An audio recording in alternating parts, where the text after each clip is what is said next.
नमस्कार साथियों।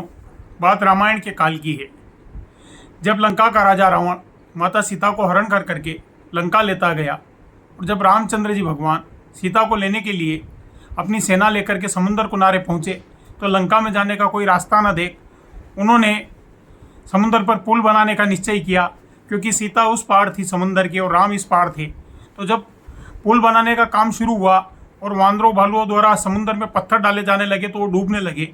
तो उस समय के बेहतरीन इंजीनियर नल और नील द्वारा वानरों और भालुओं से कहा गया कि क्यों न इन पत्थरों के ऊपर राम नाम लिखकर डाले जाएं। तो जैसे ही राम नाम लिखकर पत्थर समंदर में डाले जाने लगे तो वो पत्थर तैरने लगे। जब रावण की सेना को ये पता चला कि राम की सेना द्वारा एक पुल बनाया जा रहा है समंदर पर और उसमें डाले जाने वाले पत्थर तैर रहे हैं, तो उनमें हड़कंप मच गया और दौड़ के रावण के पास गए। उन्होंने रावण से जाकर के कहा कि महाराज, ये राम कोई चमत्कारी पुरुष है, क्योंकि उसके नाम से डाले हुए पत्थर समंदर में तैर रहे हैं। रावण ने मन ही मन विचार किया कि अगर मैंने अपनी सेना को बोल दिया कि राम तो स्वयं भगवान विष्णु के अवतार हैं, मर्यादा पुरुषोत्तम राम स्वयं भगवान है, तो इनमें हड़कंप मच जाएगा और हमारी ऐसे ही निश्चित हार हो जाएगी। तो रावण ने कहा कि इसमें कौन सी बड़ी बात है, मेरे नाम के पत्थर भी समुद्र में तैर सकते हैं।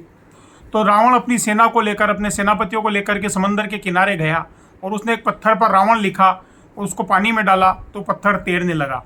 तो रावण की सेना में जोश आ गया, वो रावण की जय जयकार करने लगे। जब रावण वापस अपने महल में लंका पहुंचा तो मंदोदरी ने पूछा कि राम तो स्वयं भगवान है, उनके नाम के पत्थर तैर रहे हैं, ये तो संभव है, लेकिन आपके नाम का पत्थर समंदर में कैसे तैरा?